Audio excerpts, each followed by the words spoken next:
So students, जो next हमारा searching method है या सर्चिंग टेक्निक है वो है हमारी बाइनरी सर्च टेक्निक। अभी मैंने आपको पीछे प्रीवियस अभी सेशन में हमने आपको बाइनरी सर्च से पहले आपको हमने एक लीनियर सर्च टेक्निक के बारे में बताया था, लीनियर सर्च टेक्निक के बारे में डिस्कस किया था। तो उस लीनियर सर्च टेक्निक के बारे में आपने सारी चीज़ें आपने देखी हैं और उसको समझ लिया है। समझने के बाद आप अब यहाँ पे हम लोग बाइनरी सर्च मेथड के द्वारा भी किसी एक लिस्ट में हम जो भी नंबर हमारे स्टोर्ड हैं उन नंबर्स को हम फाइंड करेंगे। देखिए स्टूडेंट, सबसे पहली चीज़ तो आप ये समझ लीजिए कि जैसे मैंने आपको लीनियर सर्च के बारे में जब बताया था, तो लीनियर सर्च एक ऐसी टेक्निक है, ऐसा मेथड है जहाँ पे आप कोई भी लिस्ट हो सकती है, वो लिस्ट एक अनऑर्डर्ड लिस्ट हो सकती है और इसके साथ साथ कोई भी एक लिस्ट ऑर्डर लिस्ट हो सकती है। तो लीनियर सर्च हमारी एक ऑर्डर्ड लिस्ट और अनऑर्डर्ड लिस्ट पे वर्क करती है, लेकिन बाइनरी सर्च में ये एक मस्ट मेथड है, या कह सकते हो कि कंपल्सन है कि binary search works on only sorted list. जो भी हमारी बाइनरी सर्च टेक्निक है वो केवल और केवल सॉर्टेड लिस्ट पे ही वर्क करती है, ना कि ये हमारी टेक्निक अनसॉर्टेड पे वर्क करती है। तो ये बात आप लोग थोड़ा सा ध्यान से समझिएगा, क्योंकि यहाँ पे सबसे पहले आपको बाइनरी सर्च यूज़ करने के लिए सबसे पहले आपको किसी लिस्ट को सॉर्टेड करना पड़ेगा। तो यहाँ पे जब भी आप किसी लिस्ट को सॉर्ट करोगे तो उसके लिए आपको सॉर्टिंग टेक्निक आनी चाहिए। अब सॉर्टिंग टेक्निक कौन सी होती है, कहाँ पे उनको यूज़ करते हैं, इसके बारे में हम आपको वीडियो भी बनाए हैं सॉर्टिंग टेक्निक के लिए, उनको आप देखिएगा। और सॉर्टिंग टेक्निक में फिर आप उन सॉर्टिंग टेक्निक जो भी हमने यूज़ किए हैं, 5-7 टेक्निक जो हम यूज़ करते हैं, उन टेक्निक में से जो भी सॉर्टिंग टेक्निक, उन टेक्निक में से कोई भी सॉर्टिंग टेक्निक यूज़ करके उस अनऑर्डर्ड लिस्ट को सबसे पहले आप सॉर्ट करेंगे। सॉर्ट करने के बाद ही आप उस लिस्ट पर उस लिस्ट पर सर्चिंग टेक्निक अप्लाई कर सकते हैं। कौन सी searching technique? Binary search technique तभी आप अप्लाई कर सकते हैं जब आप लिस्ट को सॉर्ट करेंगे। तो सॉर्टिंग करेंगे सबसे पहले मीन्स लिस्ट को एक ऑर्डर में अरेंज करेंगे। ऑर्डर में अरेंज करने का मतलब है कि या तो वो ऑर्डर असेंडिंग ऑर्डर हो सकता है या फिर वो ऑर्डर डिसेंडिंग ऑर्डर हो सकता है। तो यहाँ पे सबसे पहले चलिए हम बाइनरी सर्च एल्गोरिथम को यूज़ करते हैं। यूज़ करने के पहले यहाँ पे आपको हम थोड़ा सा कॉन्सेप्ट से आपको हम चीज़ें क्लियर कर देते हैं। देखिए, अब बात आती है सबसे पहले कि what is binary search method. देखिए, बाइनरी सर्च मेथड हो या फिर लीनियर सर्च मेथड हो, सर्चिंग टेक्निक दोनों पे अप्लाई होती है और दोनों का मेन जो ऑब्जेक्टिव है वो ऑब्जेक्टिव ये है कि हमें नंबर को फाउंड करना है, मीन्स एलिमेंट को फाइंड करना है उस लिस्ट में से जो लिस्ट हमें गिवन है या दी गई है। उस लिस्ट में से किसी भी हमें नंबर को फाइंड करना है, या कोई भी डेटा को या कोई भी आइटम को या कोई भी इंफॉर्मेशन को फाइंड करना है उस स्टोर्ड लिस्ट में से। लेकिन यहाँ पर सबसे बड़ा पॉइंट ये है कि बाइनरी सर्च केवल उस लिस्ट पे वर्क करेगी जो लिस्ट हमारी एक सॉर्टेड लिस्ट होगी। तो सबसे पहले तो हमें कोई भी लिस्ट है जो हमने मेमोरी में स्टोर कर रखी है या एरे में स्टोर कर रखी है, उसको हमें सॉर्टेड करना पड़ेगा। सॉर्टेड करने के बाद ही आप बाइनरी सर्च यूज़ करोगे। अब यहाँ पर हम बाइनरी सर्च मेथड को यूज़ कर रहे हैं। उससे पहले थोड़ा सा हम एक कॉन्सेप्ट आपको बता देते हैं कि अगर देखा जाए तो लीनियर सर्च और बाइनरी सर्च में दोनों में डिफरेंस क्या है। दोनों में मेन डिफरेंस ये है कि लीनियर सर्च जो है वो केवल और केवल एक एल्गो को फॉलो करते हुए हम उस पर कोई भी नंबर फाइंड कर लेते हैं, लेकिन बाइनरी सर्च हमेशा दो एल्गो को फॉलो करती है। पहला तो किसी भी लिस्ट को सॉर्ट करने के लिए एक एल्गो यूज़ होगी, सॉर्टिंग एल्गो यूज़ होगी। दूसरा, जब वो लिस्ट हमारी सॉर्ट हो जाएगी तब जाकर उस पर हम कोई भी नंबर सर्च करेंगे। तो इसलिए अगर देखा जाए कि हमारी यहाँ पर अगर देखा जाए कि दोनों लिस्ट मीन्स दोनों सर्चिंग मैथोलॉजी में से बेस्ट मैथोलॉजी कौन सी है, तो देखा जाए तो टाइम कॉम्प्लेक्सिटी के बेस पे देखा जाए तो हमारी बाइनरी सर्च बेस्ट है। बट अगर मेमोरी के बेस पे देखा जाए तो हमारी लीनियर सर्च बेस्ट है। लेकिन यहाँ पर बाइनरी सर्च को हम लोग वेरी इफ़िशिएंट मैनर में यूज़ करते हैं, क्योंकि हमारे लिए टाइम बहुत इम्पॉर्टेंट थिंग होता है। उतना इम्पॉर्टेंट थिंग हो सकता है कि आपके लिए मेमोरी ना हो, बट एक्सेस टाइम किसी भी एलिमेंट का बहुत इंपॉर्टेंट होता है। तो इसलिए हम बाइनरी सर्च एल्गोरिथम ज़्यादा यूज़ करते हैं। तो यहाँ पर टाइम कॉम्प्लेक्सिटी जो लीनियर सर्च की है, वो टाइम कॉम्प्लेक्सिटी लीनियर सर्च की बिग ओएन होती है, वर्स्ट केस में बिग ओएन होती है। अब वो एक अलग बात है कि पर्टिकुलर एलिमेंट या पर्टिकुलर लिस्ट पर पर्टिकुलर एलिमेंट वो पहले इंडेक्स पर फाउंड हो जाता है, तो वहाँ पर कांस्टेंट टाइम पर आपको कोई भी एलिमेंट फाउंड हो गया तो मीन्स अगर एक एलिमेंट फाउंड होने के लिए 1 सेकेंड यूज़ करता है, तो अगर पहला एलिमेंट पहले नंबर पर फाउंड हो जाता है तो 1 सेकेंड में वो हमारी लिस्ट पर एलिमेंट फाउंड हो गया। तो वो एक अलग चीज़ है कि यहाँ पर हमने 1 सेकेंड में कोई भी नंबर फाउंड कर लिया। लेकिन ऐसा नहीं है, अगर कभी मान लीजिए वो इंडेक्स एक नंबर 1 इंडेक्स पर कोई भी एलिमेंट नहीं मिलता है, तो लिस्ट तो हमें पूरी की पूरी लिस्ट में सर्च करनी पड़ेगी। तो जो पूरी की पूरी लिस्ट हम सर्च करेंगे तो ये हमारे लिए वर्स्ट केस होगा। और वर्स्ट केस का मतलब है कि जब हम अगर n नंबर ऑफ एरे की साइज़, अगर किसी एरे में n number of element stored हैं, तो इसका मतलब है कि हमें n नंबर ऑफ एलिमेंट तक हमें किसी भी नंबर को फाइंड करने के लिए कंपैरिजन करना पड़ेगा। इसलिए आप इस चीज़ को ध्यान रखिएगा कि बाइनरी सर्च जो है, बाइनरी सर्च लीनियर सर्च की कंपैरिजन में कम टाइम लेती है। उसका रीज़न ये है कि बाइनरी सर्च हमारी वर्क करती है डिवाइड एंड कंक्योर अप्रोच पे। बाइनरी सर्च का मतलब है कि हम लिस्ट में जो भी नंबर या जो भी एलिमेंट फाउंड करते हैं या सर्च करते हैं, तो लिस्ट को हम पहले उसको हम असेंडिंग ऑर्डर या डिसेंडिंग ऑर्डर में हम सॉर्ट कर लेते हैं। सॉर्ट करने के बाद उस लिस्ट को हम 2 भागों में डिवाइड करते हैं, 2 पार्ट में डिवाइड करते हैं। जब 2 पार्ट में डिवाइड हम कर रहे हैं तो इसका मतलब है कि हमारी divide and conquer approach follow हो रही है। और डिवाइड एंड कंक्योर अप्रोच जब फॉलो होती है तो हमें मालूम होगा कि जब कोई लिस्ट 2 भागों में डिवाइड हो जाती है, तो वहाँ पर लिस्ट जब 2 भागों में डिवाइड होती है तो टाइम कॉम्प्लेक्सिटी जो है वो हमारी लॉगरिथमिक के टर्म में हमारी टाइम कॉम्प्लेक्सिटी फाइंड होती है। तो लॉगरिथमिक के टर्म का मतलब है कि n number of element stored है किसी एरे में, तो इसका मतलब है उसकी टाइम कॉम्प्लेक्सिटी जो है लास्ट एलिमेंट को कंपेयर करने की log n होगी। और log n का मतलब है कि O(n) के कंपेरिजन में log n की वैल्यू कम होती है। तो यहाँ पर टाइम कॉम्प्लेक्सिटी अगर O(n) में 5 सेकेंड है, तो हो सकता है कि बाइनरी सर्च में 2 सेकेंड ही हो, क्योंकि उसने लिस्ट को 2 भागों में डिवाइड कर लिया है। अब 2 भागों में डिवाइड करने का मतलब है कि अगर उसने लिस्ट को, अब उसको मालूम चल गया है कि ये जो एलिमेंट है वो दूसरे पार्ट में हमारा स्टोर्ड है, तो अब वो दूसरे पार्ट में ही उस आइटम को फाउंड करेगी या सर्च करेगी। तो यहाँ पर जो टाइम कॉम्प्लेक्सिटी है वो आधी हो गई किसी भी लिस्ट के लिए। तो इस तरह से हमारी जो टाइम कॉम्प्लेक्सिटी है वो टाइम कॉम्प्लेक्सिटी लीनियर सर्चिंग के कंपैरिजन में बाइनरी सर्चिंग की टाइम कॉम्प्लेक्सिटी कम होती है। तो अब थोड़ा सा यहाँ पे हम आपको बाइनरी सर्च के अकॉर्डिंग जो भी यहाँ पे कंटेंट है उस कंटेंट के अकॉर्डिंग इसको थोड़ा सा हम समझ लेते हैं, ठीक है ना।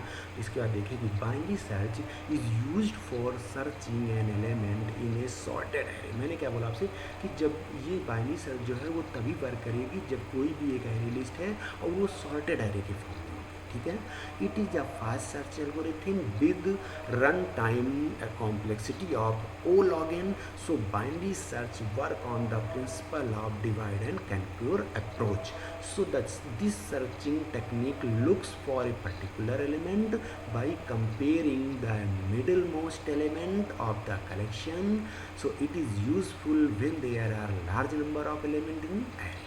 So देखिए यहाँ पर जो भी आपको ये कॉन्सेप्ट टेक्निक बताया गया है, ये कॉन्सेप्ट और टेक्निक हम यहाँ पे आगे यूज़ करेंगे। तो इसके बाद अब हम लोग इस अप्रोच को कैसे यूज़ करते हैं, अप्रोच क्या है उस अप्रोच पे आते हैं। मीन्स मेथड क्या है किसी भी इस अप्रोच को फॉलो करने के लिए। तो यहाँ पे सबसे पहले हम मेथड पे बात करते हैं। सो method for binary search method. So this searching technique is applicable only for sorted array, but the searching technique is faster than linear search. मैंने इस बात को पहले डिस्कस कर रखा है आपके साथ में, तो अब यहाँ पे आपको ज़्यादा कुछ डिस्कस करने की ज़रूरत नहीं। तो सबसे पहले हम क्या करते हैं कि स्टेप हम फाइंड करते हैं कि कौन से स्टेप यहाँ पे हमें फाइंड करने हैं, एल्गो देखते हैं, फिर इसी के बेस पे एल्गो हम यूज़ करते हैं। देखिए, you need to first sort element of array if it is not in sorted order. So because binary search is only application on sorted elements. So list को हम क्या करते हैं, किसी भी लिस्ट, कोई भी एरे लिस्ट है उसको दो भागों में डिवाइड करते हैं। दो भागों में डिवाइड करने का मतलब है कि सबसे पहले हम मिड वैल्यू निकालते हैं। तो मिड वैल्यू निकालने के लिए एक फार्मूला यूज़ करते हैं, mid value equal to first plus last by 2। First क्या है यहाँ पे, फर्स्ट वैल्यू जो है वो इंडेक्स 0 पर स्टोर है और लास्ट वैल्यू जो है वो इंडेक्स लास्ट इंडेक्स पर स्टोर है। तो first value means 0 index, 0 index means first क्या नंबर हो गया 0 और लास्ट क्या होगा, जो भी साइज़ होगी एरे की। अब साइज़ अगर n साइज़ है तो n में अगर 7 एलिमेंट स्टोर है तो एरे की जो साइज़ है, जो लास्ट वैल्यू है एरे की वो 6 होगी। तो 0 + 6/2 means 3 element, means mid value जो आई है वो 3 आई है। तो यहाँ पे क्या करेंगे अब हम find the middle element of the array. पहले मिडिल एलिमेंट फाइंड करेंगे, हमने मिडिल एलिमेंट फाइंड कर लिया। इसके बाद compare middle element with the item, फिर इसके बाद मिड एलिमेंट को हम क्या करेंगे, कंपेयर करेंगे किसके साथ में, मिड इंडेक्स के साथ में। जो भी मिड वैल्यू आई है वो मिड इंडेक्स आया है। मिड इंडेक्स पर जो भी वैल्यू स्टोर्ड है वो वैल्यू किससे कंपेयर होगी, की वैल्यू से कंपेयर होगी। अगर वो वैल्यू अगर की वैल्यू से बड़ी है तो वो राइट पार्ट में चला जाएगा, हमारा पॉइंटर, कंपाइलर का पॉइंटर राइट पार्ट में इंक्रीमेंट होगा। अगर वो वैल्यू छोटी है तो हमारा लेफ्ट पार्ट में डिक्रीमेंट होगा। तो यहाँ पे देख सकते हो कि if middle element is desired item then search is successful.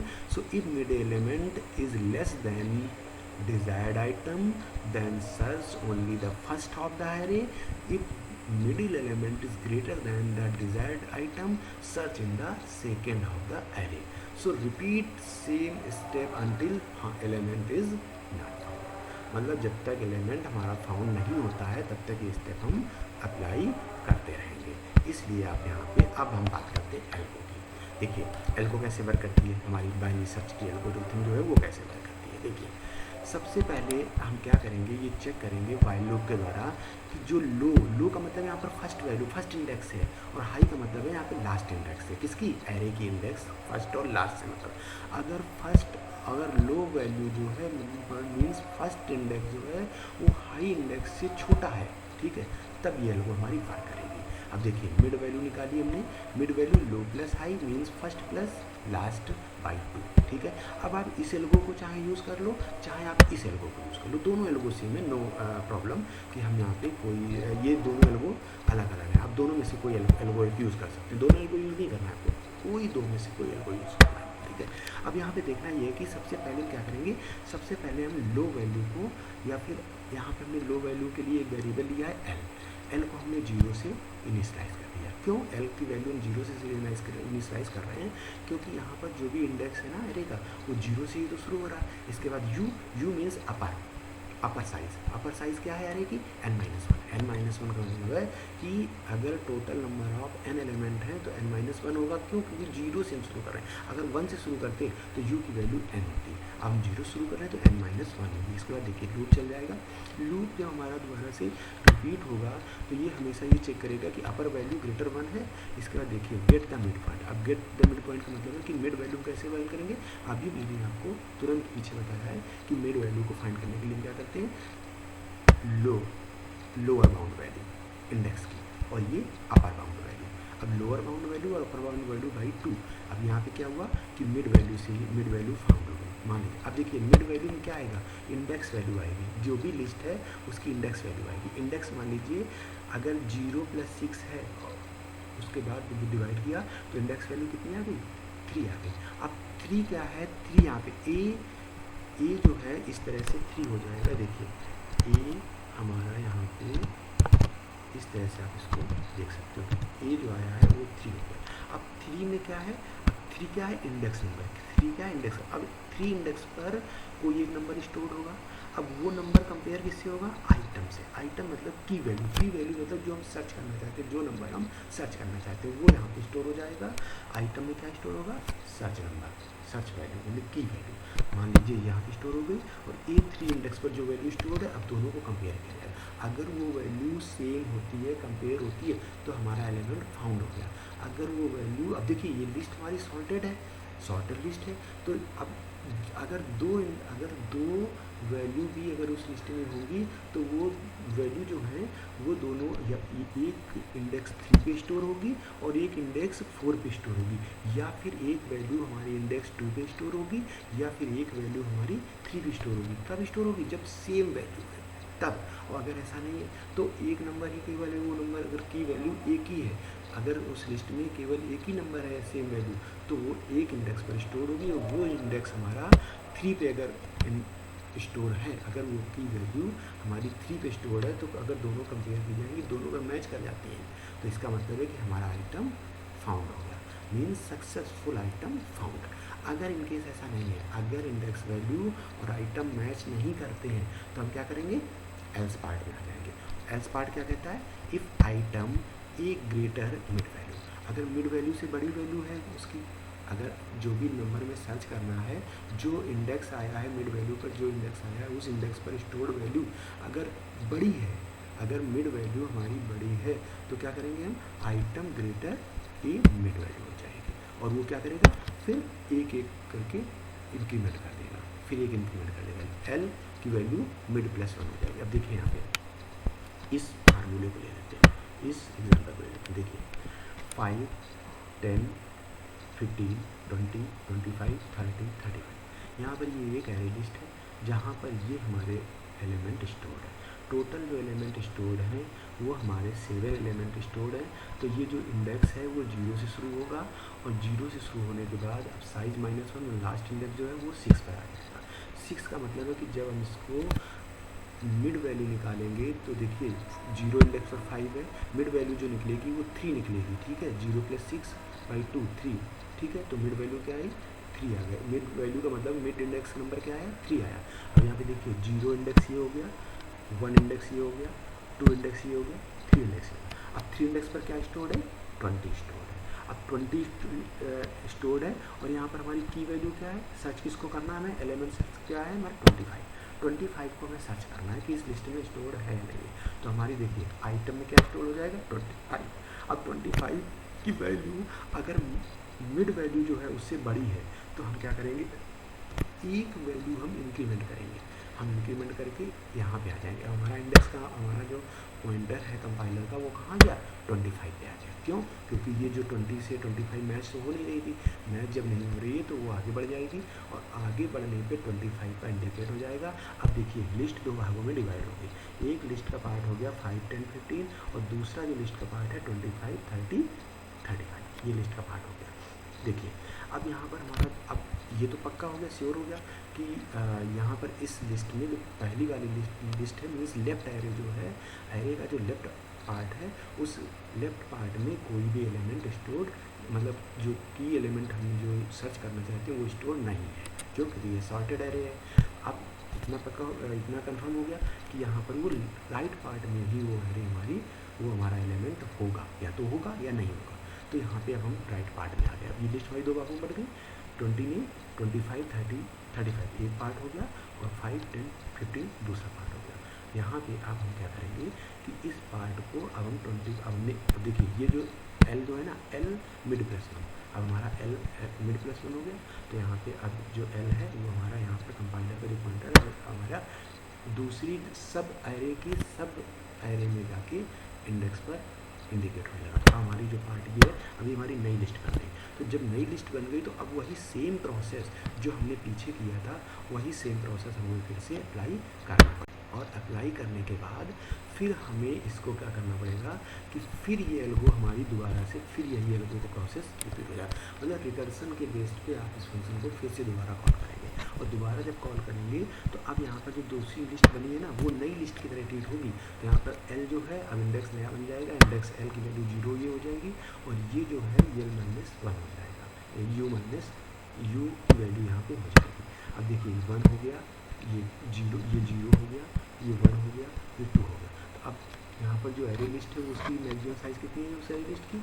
2, मतलब 3 एलिमेंट है। तो अब इस लिस्ट को फिर से डिवाइड करेंगे। फिर से डिवाइड करने का मतलब है कि इसको हम फिर से मिड वैल्यू निकालेंगे। अब हमने 0 + 2 को ऐड किया तो क्या आया? 1 आया, 1 आ गया ना। तो अब 1 इंडेक्स पर कौन वैल्यू है 30, हमने कंपेयर किया, कंपेयर करने के बाद हमारी जो वैल्यू है वो वैल्यू हमारी किससे छोटी है, किससे 30 से छोटी है। जो 30 से छोटी है जो हमारी ये वैल्यू है एलिमेंट जो मैं सर्च करना है वो वैल्यू हमारी छोटी है, तो 30 से छोटी है, इसका मतलब है कि अब हम लेफ्ट पार्ट में, देखिए इसने भी लिस्ट को 2 भागों में डिवाइड कर दिया ना, इसने इस लिस्ट में 2 भागों में डिवाइड कर दिया, एक लिस्ट हमारी हो गई 25 और एक लिस्ट हो गई हमारी 35। तो अब इस लिस्ट में क्या होगा, हम दोबारा से फिर इसमें चेक करेंगे, चेक करने के बाद अब हम क्या करेंगे, u मिड -1, u मिड -1, अब देखो u मिड -1 होगा तब यहाँ पे आ जाएगा।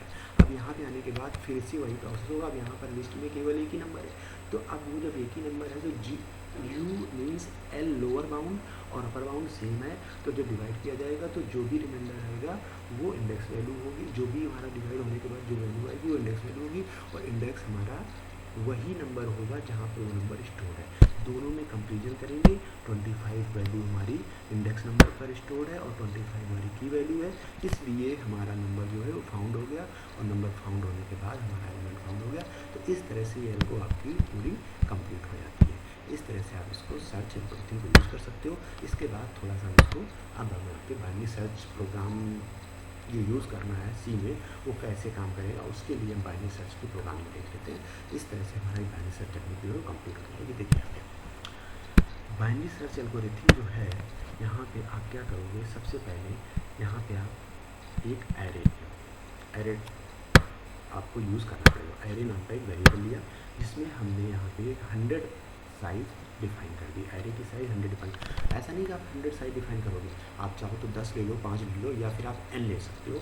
यहाँ पे हमने एरे साइज 100 दे दी, इसलिए डिफाइन कर दी कि इन केस अगर हमें कभी 100 एलिमेंट स्टोर करने तो 100 भी ले सकते हैं, और अगर हमें 10 एलिमेंट स्टोर करने हैं तो 10 एलिमेंट स्टोर कर सकते हैं। तो उसके लिए हमें क्या करना पड़ेगा, हम सबसे पहले मैसेज प्रिंट करेंगे यूज़र से, हम नंबर ऑफ एलिमेंट कितने इंसर्ट करने हैं हमें अपने प्रोग्राम में, अपनी मेमोरी में या एरे में, वो हम यूजर से पहले हम पूछेंगे या मांगेंगे।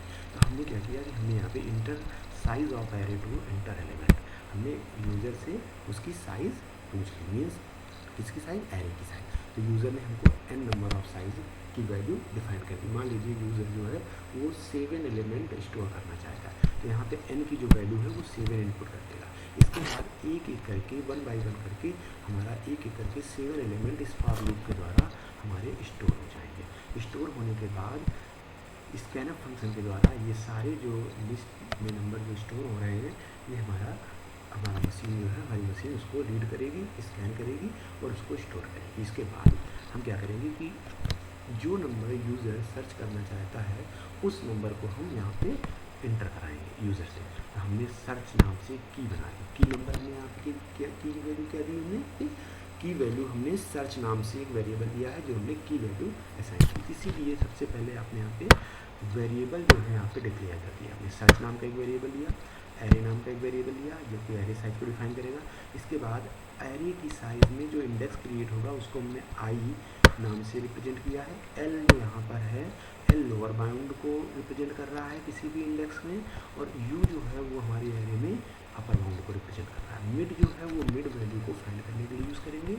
और यहाँ पर अब यहाँ पर हमने क्या किया, आप चाहो तो यहाँ पे आप यहीं पर आप एल की वैल्यू 0 सेट कर दो, यू की वैल्यू n- सेट कर दो। ले अगर आप यहाँ नहीं करना चाहते हो तो आप यहाँ पर आके इसको सेट कर सकते हो। तो एल की वैल्यू हमने 0 सेट कर दी, क्यों, क्योंकि लोअर बाउंड अब एल प्लस यू जब हम करेंगे तो एल की वैल्यू 0 होगी, क्योंकि इंडेक्स की वैल्यू 0 होनी चाहिए। तो यहाँ पे मिड वैल्यू यहाँ से फाइंड हो जाएगी। मिड वैल्यू फाइंड होने के बाद हम क्या करेंगे, वाइल लूप लगाकर इसको चेक करेंगे। मिड वैल्यू चेक करने के बाद फिर इफ़ कंडीशन देंगे। इफ़ कंडीशन जो है, जो भी इंडेक्स मिड वैल्यू से फाइंड हुआ वो यहाँ पे स्टोर हो जाएगा एरे मिड में, और उसको हम सर्च में जो एलिमेंट है उसको हम कंपेयर करेंगे। कंपेयर करने का मतलब अगर इक्वल है तो हमारा नंबर फाउंड हो जाता है, अगर इक्वल नहीं है तो वो क्या करेगा, अगर छोटा है तो लेफ्ट पार्ट में आ जाएगा, बड़ा है तो राइट पार्ट में चला जाएगा। और उसके बाद हम जो प्रोसेस अभी हमने आपको बताया था, समझाया था, वही प्रोसेस यहाँ पे अप्लाई हो जाएगा। और इस तरह से आपका जो अगर एलिमेंट हमारा उस लिस्ट में अवेलेबल है तो हमारा एलिमेंट फाउंड हो जाएगा। ये देखिए ये हमारा एलिमेंट फाउंड हो गया। अगर उस एलिमेंट में, अगर उस लिस्ट में हमारा एलिमेंट नहीं है तो हमारा एलिमेंट नहीं फाउंड होगा। तो वहाँ पर हमें 2 पार्ट अगर एलिमेंट फाउंड होता है तो फाउंड लोकेशन के साथ में फाउंड एट लोकेशन हमें उसको प्रिंट करना पड़ेगा। अगर फाउंड नहीं होता है तो not found with not found in the list, ये हमें उसको डिस्प्ले करना पड़ेगा। तो आपको ये प्रोग्राम भी समझ में आ गया होगा और आपको एल्गो भी समझ में आ गई होगी।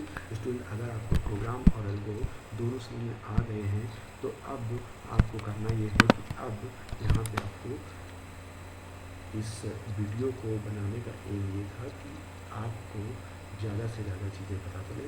अगर आपको सही लगता है तो आप इसको लाइक और शेयर और कमेंट करिएगा। अदरवाइज़ कोई इतना मैं आपको हार्ड फोर्स नहीं कर रहा हूँ कि आप इस वीडियो को शेयर करें, ठीक है। आपको यहाँ पे नॉलेज देने के लिए इस वीडियो को बनाया गया है, ना कि यहाँ पे कोई दूसरा मेथोलॉजी है इस वीडियो को बनाने के लिए। Okay, thank you so much student.